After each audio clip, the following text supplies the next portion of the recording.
You've got an offer. It's a little lower than you'd like. What can you do?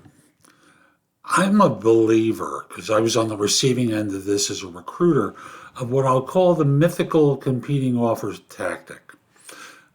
You don't have another offer, but they don't know that. They say, you say to them, I've got another offer from another firm.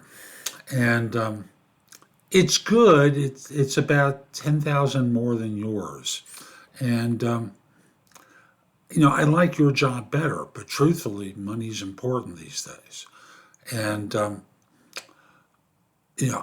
I'm tempted to take theirs because financially, I can't afford to say no to money these days. It's tough times, inflation, blah, blah, blah, blah, blah. And I'd rather join your firm, but I'm also not an idiot. So I'd appreciate it if you increase the offer by 10,000. Now, they can respond in a couple of different ways. What? Why didn't you tell us about this sooner? Well, I just received the offer. You should have told us about this. I just received the offer. Show us the offer letter. No, I'm not going to do that. Any more than you would show me a resume of a competing candidate that I had during the process. I have another offer. It's 10,000 more. Now, you have to be prepared to walk away from this job if that were the case. And if we're in recessionary times, where companies are not hiring, this is not an ideal approach. You're better off with the begging approach. Please give me more. I need more money. Than, the competing offer tactic.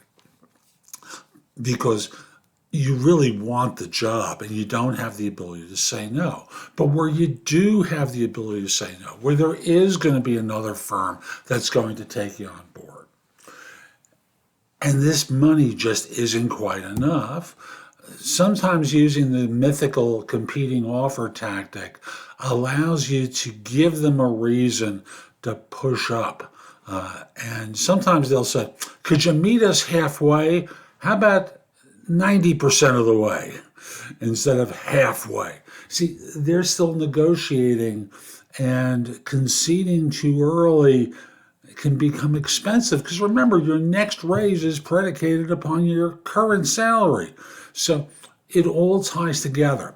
And this also works very well if you've got a recruiter that you're working with because they're afraid of losing the deal. And you can push them, and sometimes they'll give up part of their fee in order to give you the money that'll cause you to say yes.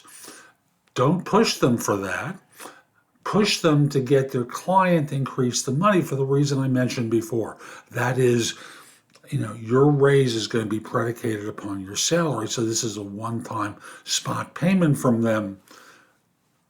And you really want to have this baked into your salary.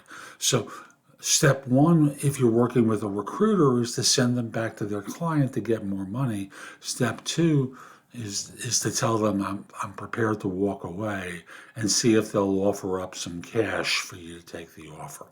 Hope you found this helpful. I'm Jeff Altman. Visit my website, thebiggamehunter.us. There's a ton on the blog that'll help you. Plus, you can schedule time for a free discovery call, schedule time for a coaching session, find out about my courses that you could rent or buy, my books and guides. Like I said, there's a lot to help you. Also, connect with me on LinkedIn at linkedin.com/IN/thebiggamehunter. Have a terrific day and be great.